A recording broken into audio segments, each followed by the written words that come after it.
Effects of the car on societies, Wikipedia audio. Since the 20th century, the role of the car has become highly important though controversial. It is used throughout the world and has become the most popular mode of transport in the more developed countries. In developing countries, the effects of the car on society are not as visible, however they are significant. The development of the car built upon the transport sector first started by railways. This has introduced sweeping changes in employment patterns, social interactions, infrastructure, and the distribution of goods. Nonetheless, the positive effects on access to remote places and mobility comfort provided by the automobile, allowing people to geographically increase their social and economic interactions, the negative effects of the car on everyday life are not neglectable. Although the introduction of the mass-produced car represented a revolution in industry and convenience, creating job demand and tax revenue, the high motorization rates also brought severe consequences to the society and to the environment.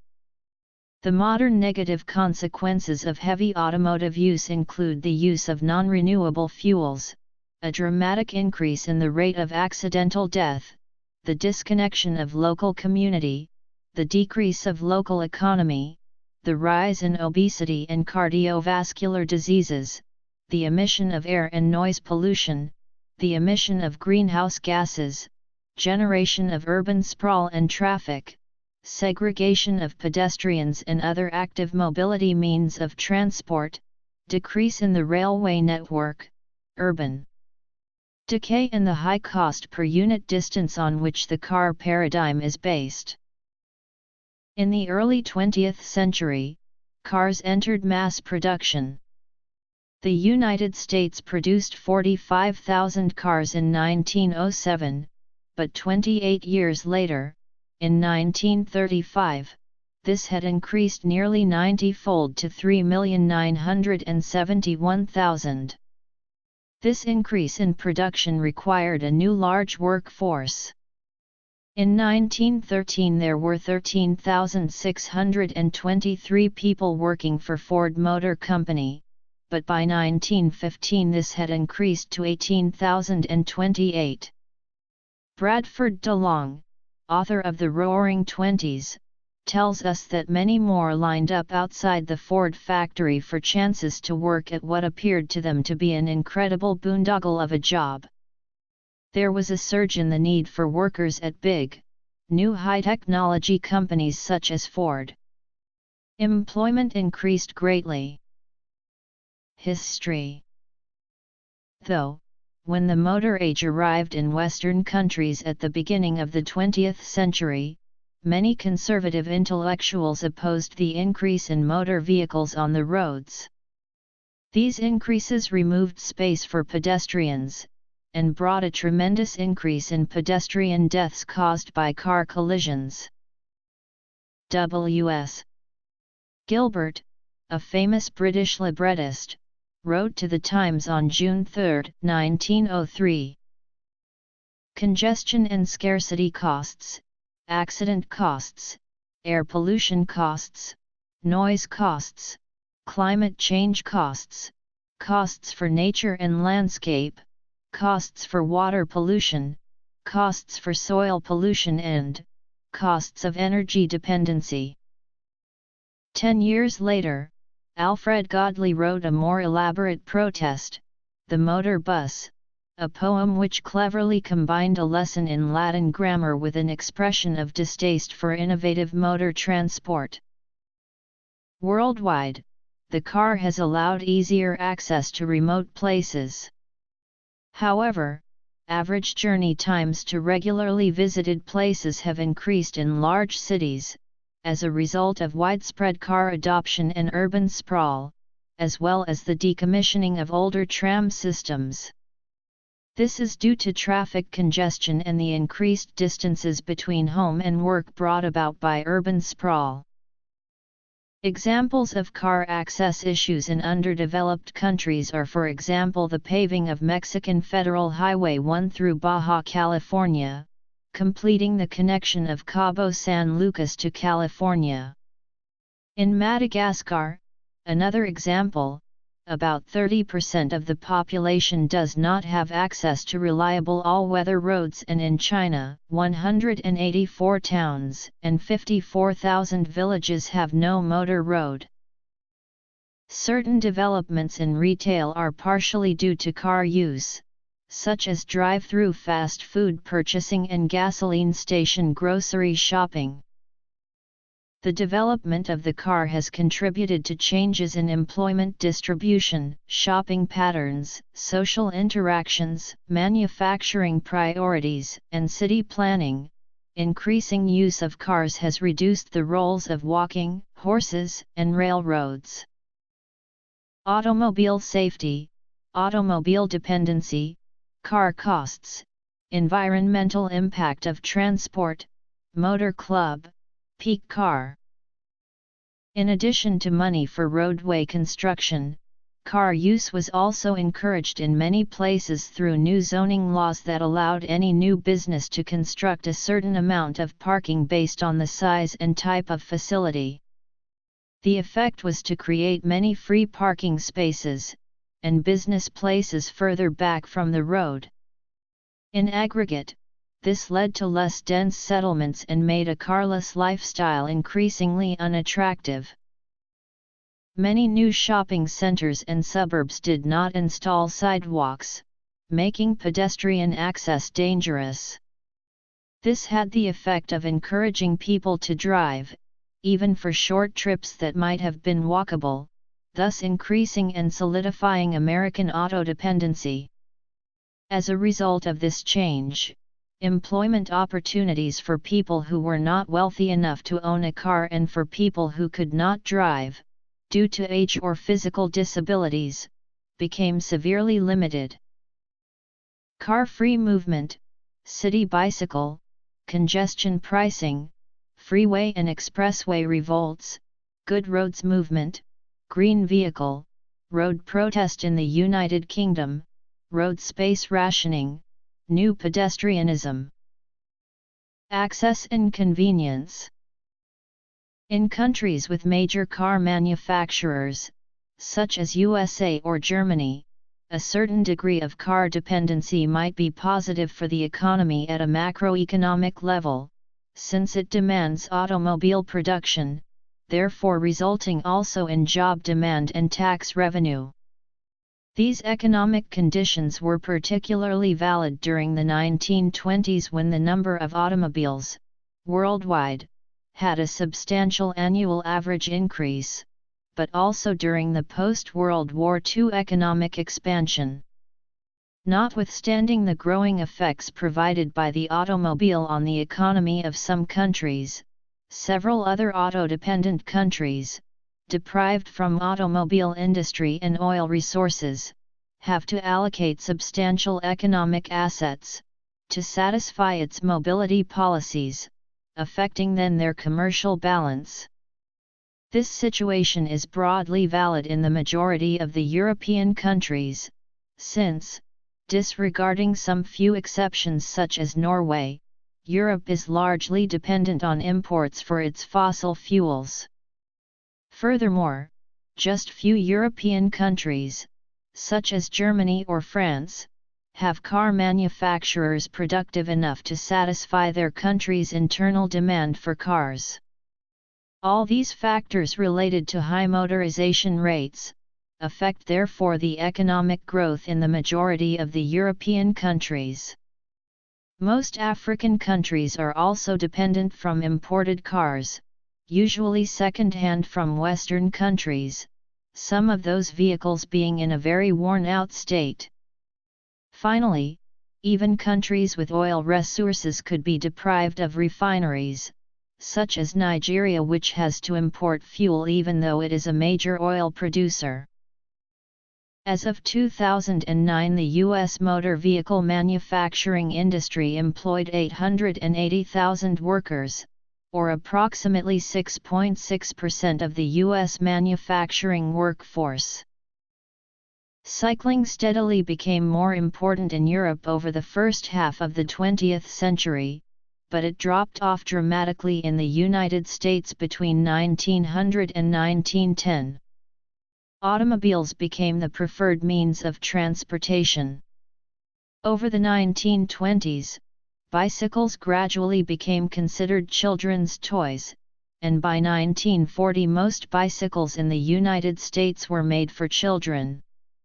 From the early 20th century until after World War II, the Roadster constituted most adult bicycles sold in the United Kingdom and in many parts of the British Empire.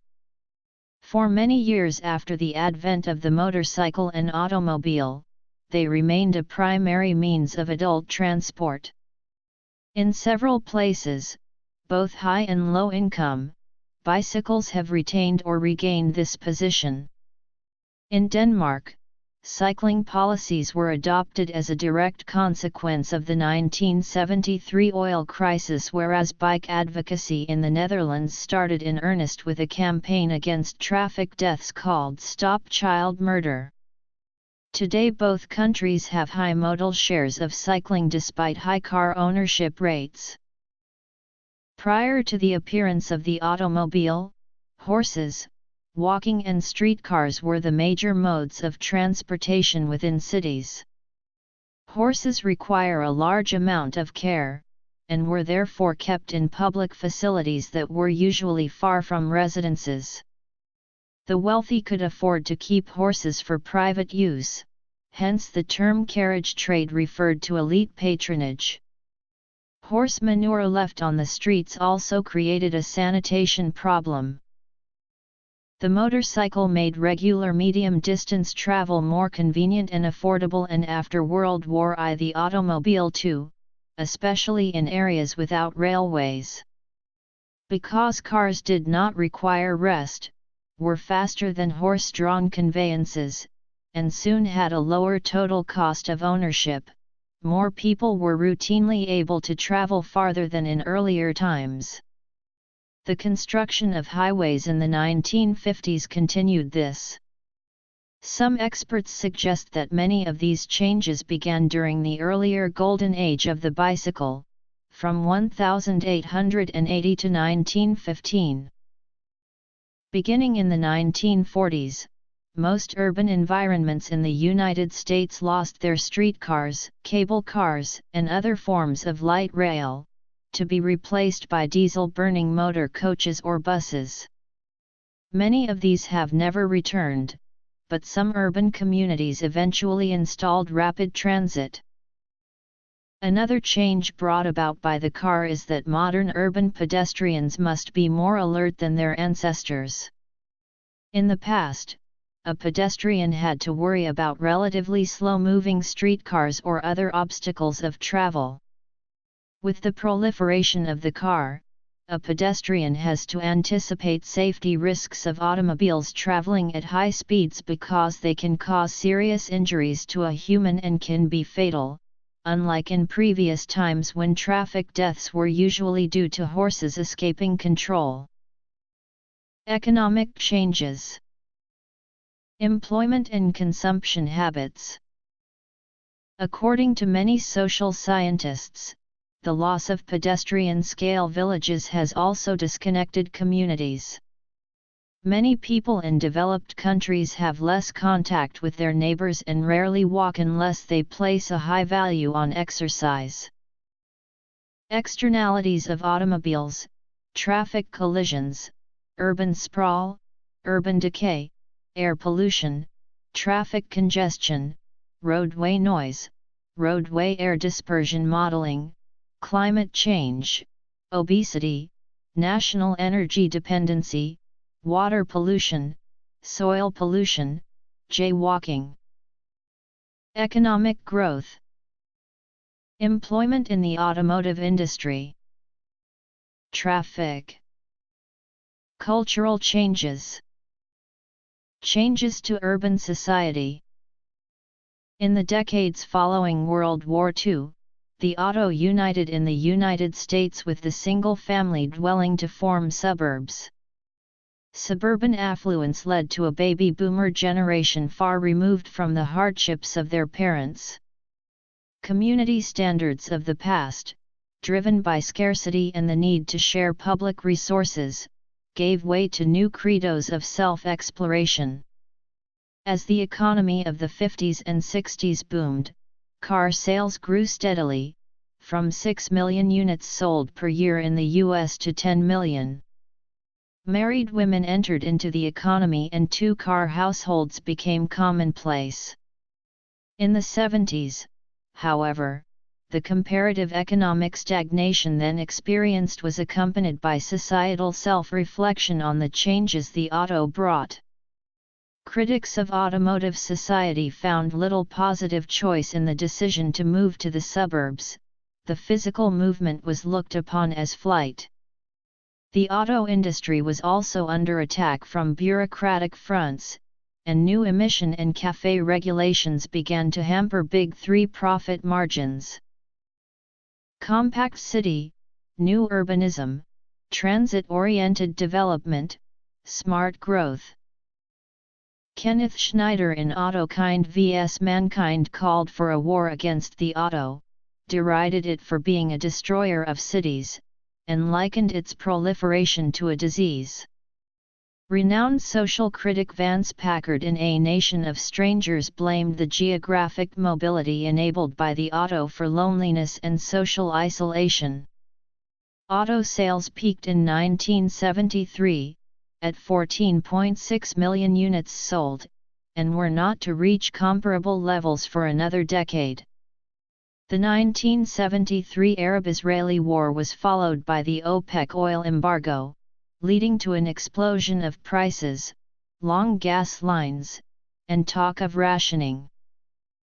While it may appear clear, in retrospect, that the automotive/suburban culture would continue to flourish, as it did in the 1950s and 1960s, no such certainty existed at the time when British architect Martin Pawley authored his seminal work, The Private Future.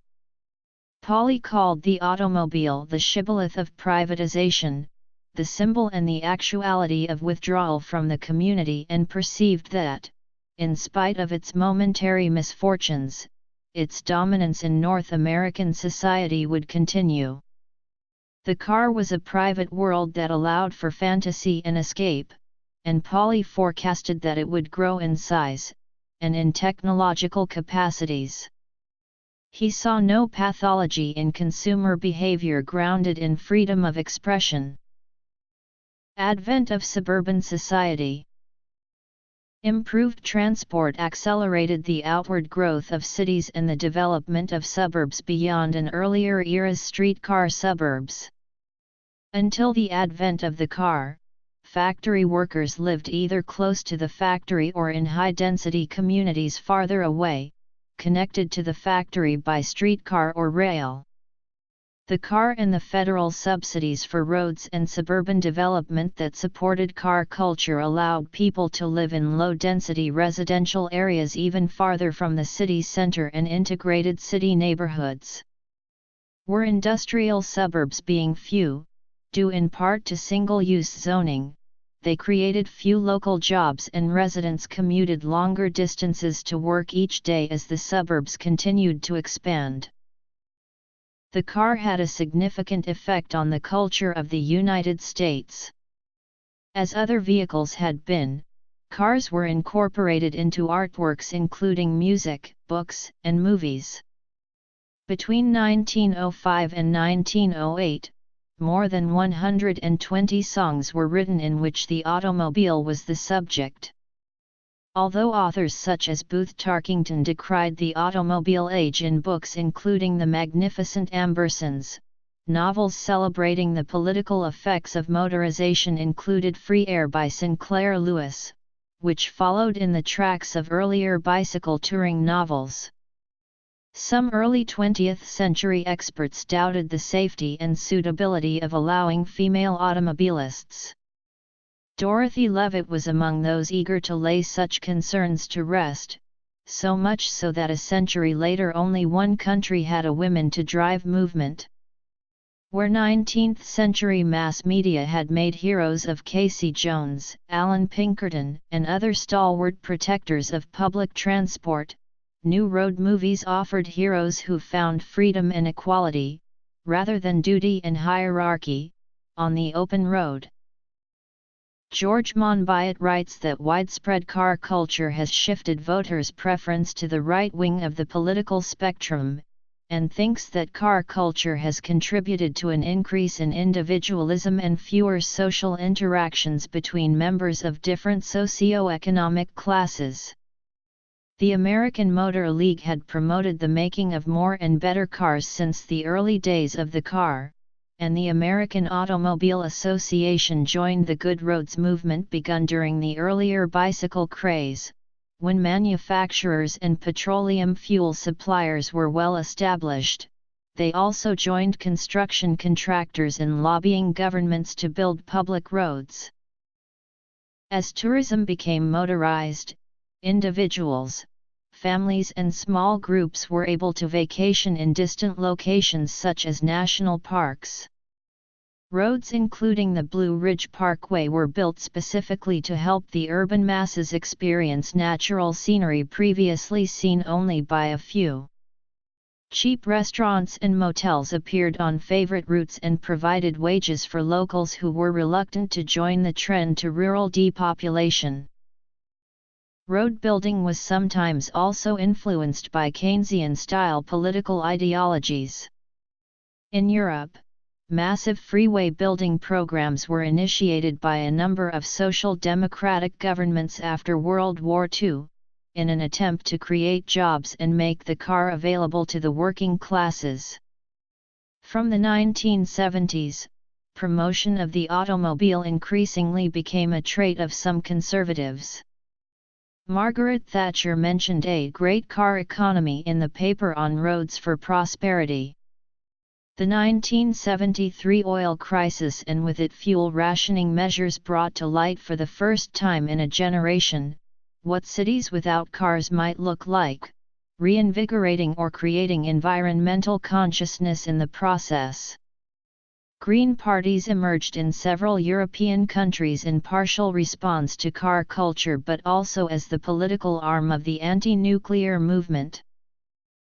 The rise of car culture during the 20th century played an important cultural role in cinema, mainly through blockbusters. Important characters such as James Bond, or the ones performed by James Dean, were always provided on scene with powerful automobiles, which through time, have become cultural icons. Over time, the car has evolved beyond being a means of transportation or status symbol and into a subject of interest and a cherished hobby amongst many people in the world, who appreciate cars for their craftsmanship, their performance, as well as the vast arrays of activities one can take part in with his/her car. People who have a keen interest in cars and/or participate in the car hobby are known as car enthusiasts. Cars in popular culture. One major aspect of the hobby is collecting. Cars, especially classic vehicles, are appreciated by their owners as having aesthetic, recreational, and historic value.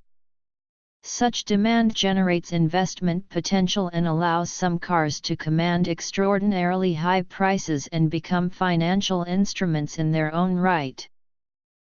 A second major aspect of the car hobby is vehicle modification, as many car enthusiasts modify their cars to achieve performance improvements or visual enhancements. Many subcultures exist within this segment of the car hobby, for example, those building their own custom vehicles, primarily appearance based on original examples or reproductions of pre-1948 U.S. car market designs and similar designs from the World War II era and earlier from elsewhere in the world, are known as hot rodders, while those who believe cars should stay true to their original designs and not be modified are known as purists. in the United States. In addition, motorsport as well as casual driving events, where enthusiasts from around the world gather to drive and display their cars, are important pillars of the car hobby as well. Notable examples such events are the annual Mille Miglia Classic Car Rally and the Gumball 3000 Supercar Race. Many car clubs have been set up to facilitate social interactions and companionships amongst those who take pride in owning, maintaining, driving, and showing their cars. Many prestigious social events around the world today are centered around the hobby. A notable example is the Pebble Beach Concours d'Elegance Classic Car Show. Europe. Cinema. Cars as a hobby. Motor vehicle accidents account for 37.5% of accidental deaths in the United States, making them the country's leading cause of accidental death. Though travelers in cars suffer fewer deaths per journey, or per unit time or distance, than most other users of private transport such as bicyclers or pedestrians, cars are also more used, making automobile safety an important topic of study. For those aged 5-34 in the United States, motor vehicle crashes are the leading cause of death, claiming the lives of 18,266 Americans each year. It is estimated that motor vehicle collisions caused the death of around 60 million people during the 20th century, around the same number of World War II casualties. Just in 2010 alone, 1.23 million people were killed due to traffic collisions. Notwithstanding the high number of fatalities, the trend of motor vehicle collision is showing a decrease. Road toll figures in developed nations show that car collision fatalities have declined since 1980. Japan is an extreme example, with road deaths decreasing to 5,115 in 2008, which is 25% of the 1970 rate per capita and 17% of the 1970 rate per vehicle distance traveled. In 2008, for the first time, more pedestrians than vehicle occupants were killed in Japan by cars. Besides improving general road conditions like lighting and separated walkways, Japan has been installing intelligent transportation system technology such as stalled car monitors to avoid crashes. In developing nations, statistics may be grossly inaccurate or hard to get. Some nations have not significantly reduced the total death rate, which stands at 12,000 in Thailand in 2007, for example. In the United States, 28 states had reductions in the number of automobile crash fatalities between 2005 and 2006. 55% of vehicle occupants 16 years or older in 2006 were not using seat belts when they crashed.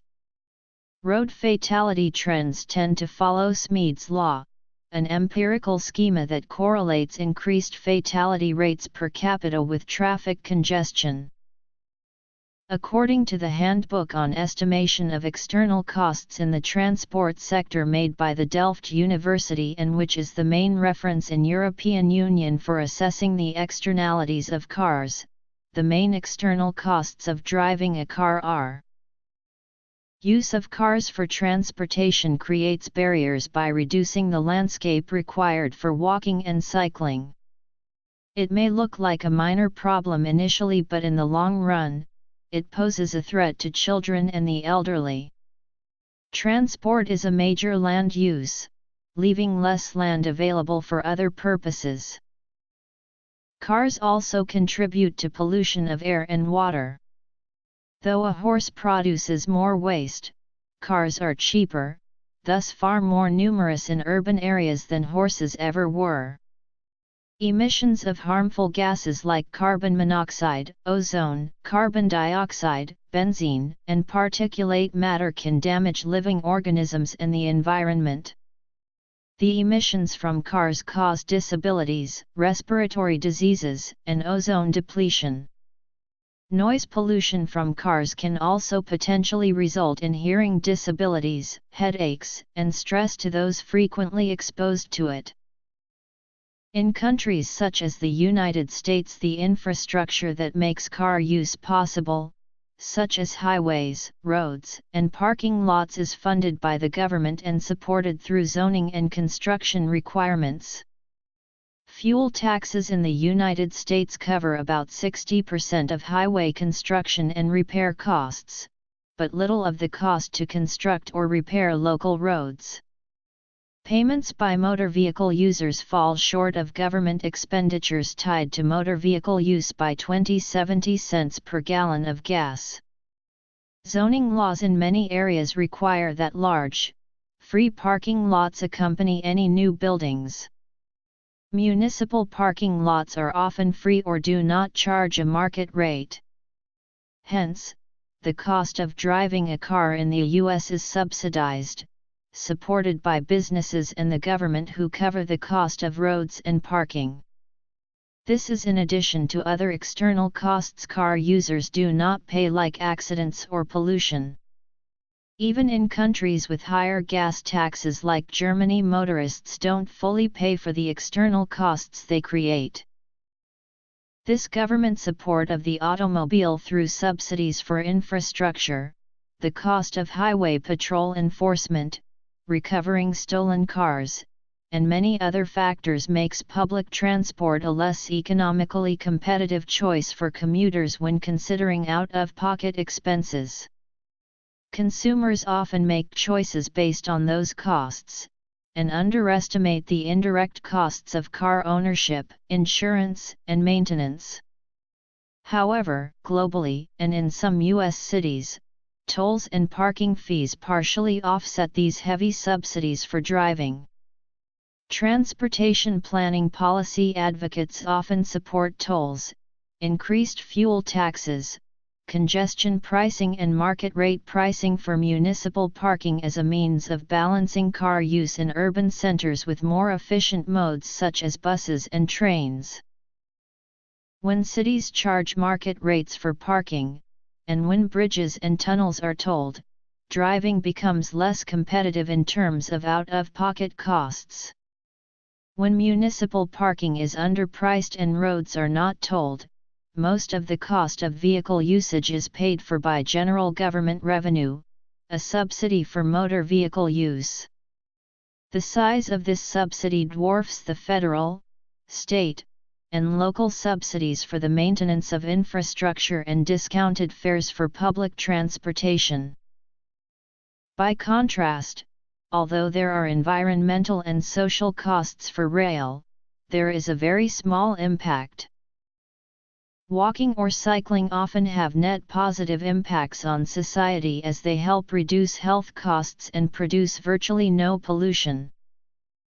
Compared to other popular modes of passenger transportation, especially buses or trains, the car has a relatively high cost per passenger distance traveled. Motorists in the United Kingdom seem to spend on their cars an average of roughly 1/3 of their average net income, while motorists in Portugal seem to spend 1/2 of their net income. For the average car owner, depreciation constitutes about half the cost of running a car. Nevertheless, the typical motorist underestimates this fixed cost by a big margin, or even ignores it altogether. In the United States, out-of-pocket expenses for car ownership can vary considerably based on the state in which you live. In 2013, annual car ownership costs including repair, insurance, gas, and taxes were highest in Georgia and lowest in Oregon, with a national average of $3,201. Furthermore, the IRS considers, for tax deduction calculations, that the automobile has a total cost for drivers in the USA of $0.55 USD/mile, around $0.26 EUR/km. Data provided by the American Automobile Association indicates that the cost of ownership for an automobile in the United States is rising about 2% per year.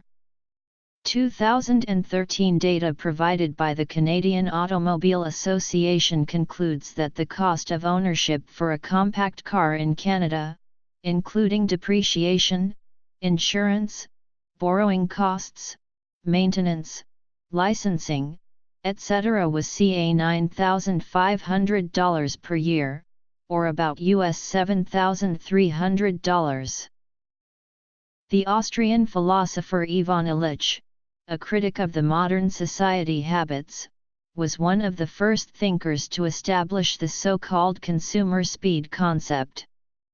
He wrote in his book Energy and Equity, published in 1974. It is known by classical mechanics that the average kinetic speed, v, k, of an automobile and its passengers is simply the amount of space the car travels, divided by the elapsed time, i.e., where d is the distance traveled by the car and t is the traveled time, i.e., the time elapsed during the travel. Though, to assess the consumer speed, we must sum the amount of time the car owner strictly allocates to work to afford such traveled distance. Then the consumer speed, v, is where w is the time the driver needs to work to afford doing that specific traveled distance, d, using such car.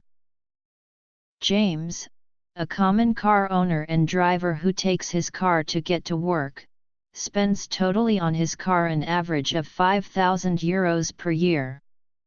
Considering James just uses his car to get to work and that 1 year has around 250 business days, James pays on average €20 per working day to afford his car. Consider the James average net salary is €10 per hour, then James needs to work 2 hours per day just to afford his mean of transport to get to work, time strictly allocated to pay his car bills.